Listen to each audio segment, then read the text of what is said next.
श्री स्वामी समर्थ. स्वागत आहे तुमचं माझ्या युट्यूब चॅनलमध्ये. आजचा दिवस तुम्हाला खूप छान सुख समाधानाचा आणि आनंदाचा जाऊ देत ही स्वामींच्या चरणी प्रार्थना करते आणि आज या नवीन व्हिडिओला सुरुवात करते. तर बघा मित्रमैत्रिणींनो, नवीन वर्षात येणारा पहिला धार्मिक सण म्हणजे मकर संक्रांती. तसं बघायला गेलं तर मकर संक्रांतीचा सण जो आहे तर तो 3 दिवस साजरा केला जातो. पहिला दिवस जो आहे तर तो म्हणजे भोगीचा दिवस असतो, दुसरा दिवस म्हणजे मकर संक्रांतीचा दिवस असतो आणि तिसरा दिवस जो आहे मकर संक्रांतीचा दुसरा दिवस. आणि मकर संक्रांतीचा जो 3 दिवस साजरा सण केला जातो ना, तर त्यामधला शेवटचा तिसरा दिवस तो किंक्रांत म्हणून साजरा केला जात असतो. त्याचबरोबर आता या भोगी, मकर संक्रांत आणि किंक्रांत, आता जसं मकर संक्रांती सणाला महत्व आहे त्याचबरोबर किंक्रांत जी आहे तर त्याला सुद्धा खूप महत्व आहे. भारतात अनेक भागात हा सण साजरा केला जातो. मकर संक्रांत 3 दिवस साजरी केली जाते. ती म्हणजे भोगी, आणि मकर संक्रांतीनंतर उद्या जी किंक्रांत आहे तर ती साजरी केली जाणार आहे. संक्रांती नंतरचा दुसरा दिवस म्हणजे संक्रांत करी म्हणून साजरा करतात. तर आज आपण किंक्रांत म्हणजे नेमकं काय, या दिवशी काय करावं, कोणत्या चुका टाळाव्या, या दिवशी कोणत्या सेवा कराव्या, त्याचबरोबर आता संक्रांतीचा दुसरा दिवस म्हणजे पौष शुक्ल षष्ठीचा दिवस हा किंक्रांत म्हणून सगळीकडे साजरा केला जातो. या दिवशी चांगले किंवा कोणतेही शुभ काम करण्यास मनाई आहे. पौराणिक कथेनुसार देवीने शंकासूर नावाच्या राक्षसाचा वध करण्यासाठी संक्रांती देवीचे रूप घेतले, त्याला ठार केले, अशी एक पौराणिक कथा आहे. तो दिवस सगळीकडे मकर संक्रांत म्हणून साजरा केला जातो.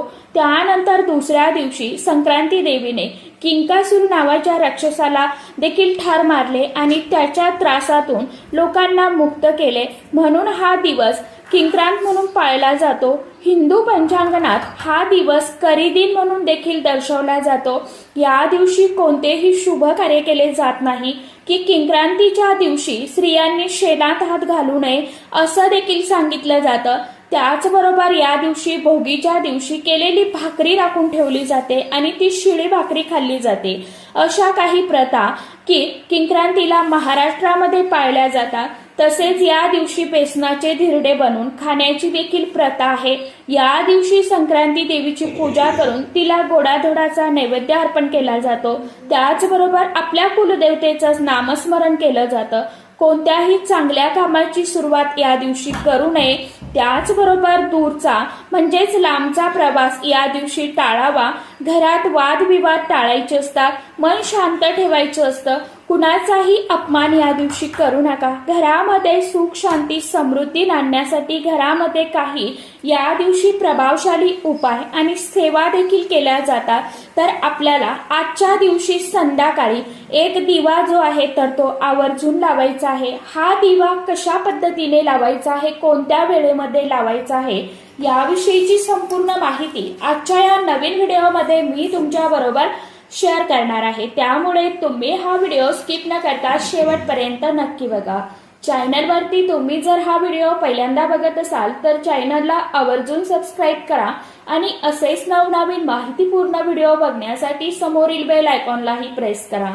त्यामुळे काय होईल, जेव्हा कधी मी नवीन व्हिडिओ अपलोड करेन तर सर्वात अगोदर त्याचं नोटिफिकेशन तुम्हाला मिळेल आणि तुम्ही एकही व्हिडिओ मिस करणार नाही. बघा मित्रमैत्रिणींनो, आज आता गुरुवार असल्यामुळं आपल्याला जास्तीत जास्त करून दत्त महाराजांचं, स्वामी महाराजांचं नामस्मरण करायचं आहे, मंत्रजप करायचा आहे. कारण की आता आजच्या दिवशी आपण घरामध्ये एक स्वामी चरित्र ग्रंथाचं पारायण करू शकता. त्याचबरोबर तारक मंत्राची सेवा करू शकता. तसेच तुम्ही दत्तभावनीचं पठण करू शकता किंवा मग गुरुचरित्र ग्रंथातील 18वा अध्याय घरामध्ये पठण करू शकता. या सर्व सेवा आपण करू शकता. घरामध्ये सुख शांती नांदण्यासाठी कनकधारा स्तोत्रम, विष्णू सहस्रनाम, व्यंकटेश स्तोत्रम अशा सेवा ज्या आहेत तर त्या घरामध्ये नक्कीच तुम्ही पठण करू शकता. साध्या सोप्या सेवा असतात, परंतु या सेवा ज्या आहेत तर ज्या आपण घरामध्ये केल्या ना तर त्याचे खूप चांगले लाभ जे आहेत तर ते आपल्याला मिळत असतात. आणि त्याचप्रमाणे हा जो दिवस आहे तर तो खूप चांगला आहे, कारण की आज गुरुवार आहे.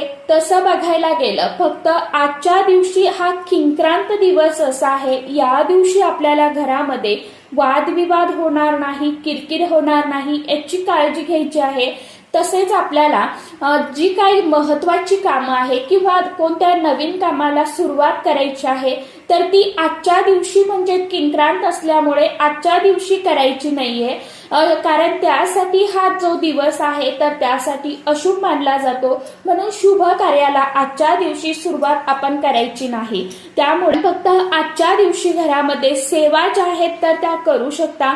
काही छोटे मोठे उपाय जे आहेत तर ते देखील करू शकता. त्यामुळे या दिवशी आपल्याला काही महत्वाचे जे नियम आहेत ते देखील महिलांना पाळायचे असतात. संक्रांतीला केस मोकळे सोडून काम करणं वर्ज्य मानलं जातं. घरात भांडण होत असतील तर या दिवशी शांत राहायला हवं. त्याचबरोबर या दिवशी आपल्याला आपल्या घराच्या समोर शेणाचे गोळे करून त्याची पूजा केली जाते. हे सुद्धा तुम्ही तुमच्या घरामध्ये जे आहे तर ते करू शकता. आता शहरामध्ये राहत असाल तर हे करणं शक्य नाहीये, परंतु जर गावाकडे राहत असाल तर आवर्जून करा. आता संक्रांतीच्या दिवशी आपल्याला हा जो एक प्रभावी उपाय आहे तर तो कशा पद्धतीने करायचा आहे बघा. कारण की आपण जीवनामध्ये खूप कष्ट मेहनत करतोय, राबतोय, परंतु काही वेळा त्या आपण केलेल्या कष्टाचं मेहनतीचं फळ जे आहे तर ते आपल्याला मिळत नसेल. घरामध्ये आलेला पैसा हा घरामध्ये टिकून राहत नसेल. सुख शांती समृद्धी ही घरामध्ये नांदत नसेल. एखादा असा शत्रू असतो ना, त्या शत्रूला आपली झालेली प्रगती जी आहे तर ती बघवत नाही आणि काय होतं की त्या शत्रूची नजर आपल्या कुटुंबाला घराला लागत असते, घरातील मुलाबाळांना लागते. त्याचबरोबर अशी घरामध्ये असणारी जी काय वाईट शक्ती आहे तर त्या सुद्धा आपल्याला खूप त्रास देत असतात. अशा या ज्या काही आपल्या समस्या असतात, अनेक दुःख असतात, अडचणी असतात, तर त्यासाठीच आपण ज्या वेळेस अशा पवित्र तिथीवरती आपण हे उपाय जर केले तर त्याचं फळ जे आहे आपल्याला तर ते कित्येक पटीने मिळत असतं. आज आता गुरुवार किंक्रांत म्हणजे करी दिनाच्या दिवशी आपल्याला हा जो उपाय आहे तर तो करायचा आहे. घरामध्ये एक जो दिवा आहे तर तो लावायचा. दिवा हा ज्ञानाचं, बुद्धीचं आणि प्रकाशाचं प्रतीक मानला जातो. त्याचबरोबर त्यागाचं प्रतीक मानला जातो. दिवा लावल्यामुळे घरामध्ये सकारात्मक ऊर्जा तयार होते. घरातील वातावरण जे काही आहे तर ते शुद्ध होते आणि पवित्र होते. त्याचप्रमाणे आपल्यामधील आणि निसर्गामधील एक सर्वात उच्च माध्यम दिवा हा मानला जातो. आपल्या मनातील भाव हा देवांपर्यंत पोहोचवण्यासाठी हा दिवा सर्वात महत्वाचा आणि सर्वश्रेष्ठ मानला जातो. तर आपल्याला हा जो दिवा आहे तर तो आता लावायचा आहे. हा दिवा तुम्हाला कशा पद्धतीने लावायचा, कुठे लावायचा हे सविस्तर व्हिडिओमध्ये समोर तुम्हाला सांगणारच आहे. तर बघा, आता आज आपल्याला स्वच्छ स्नान केल्यानंतर आपली रोजची जी काय नित्य देवपूजा आहे तर ती करून घ्यायची आणि हा जो दिवा आहे तर तो आपल्याला संध्याकाळच्या वेळी प्रदोष काळामध्ये लावायचा आहे. त्यांनी संध्याकाळी प्रदोष काळामध्ये लावायचा आहे. आता आपल्या देवघरातील संध्याकाळची देवपूजा करून घ्यायची, म्हणजेच काय, आपल्याला आपली रोजची देवपूजा संध्याकाळी करून घ्यायची. दिवा, बत्ती, धूप लावून घ्यायचा आणि एक छानसा दिवा घ्यायचा किंवा मग तुम्ही मातीची पंती जी आहे तर ती घेतली तरीही चालेल. दिव्यामध्ये तुम्हाला मोहरीचं किंवा तिळाचं तेल टाकायचं आहे. दोन्ही तेल तुमच्याकडे नसेल तर मग तुम्ही गाईचं तूप टाकू शकता. तूपही तुमच्याकडे नसेल तर जे कुठलं रेग्युलर तेल आपण घरामध्ये खाण्यासाठी वापरतो तर ते टाकलं तरी देखील चालणार आहे. कापसाची वात घ्यायची, हळद घ्यायची आहे, पिवळे फूल घ्यायचं आहे, अक्षदा घ्यायच्या आहे, म्हणजेच तांदूळ घ्यायचे आहे. उपाय करण्यासाठी योग्य वेळ म्हणजे संध्याकाळी 6 वाजल्यापासून रात्री तुम्ही अगदी 12 वाजेपर्यंत हा जो उपाय आहे तर तो करू शकता. आता फक्त जास्तीत जास्त 9:30 वाजेपर्यंत, 6 ते 9:30 वाजेपर्यंत हा उपाय करण्याचा प्रयत्न करा. ज्यांना शक्य आहे त्यांनी या वेळेमध्ये करा. ज्यांना नाही शक्य त्यांनी जर रात्री 12 वाजेपर्यंत हा उपाय केला तरी देखील चालणार आहे. आता दिव्यामध्ये तुम्हाला तिळाचं किंवा मोहरीचं तेल टाकायचं. यानंतर दिव्याला तुम्हाला हळदी, कुंकू, फूल, अक्षदा अर्पण करायच्या. दिव्याला नमस्कार, दिवा प्रज्वलित करायचा, दिव्याला नमस्कार करायचा आणि आपला जो मुख्य मेन दरवाजा आहे तर मुख्य मेन दरवाजासमोर उजव्या साईडला तुम्हाला बाहेरून ठेवायचा आहे.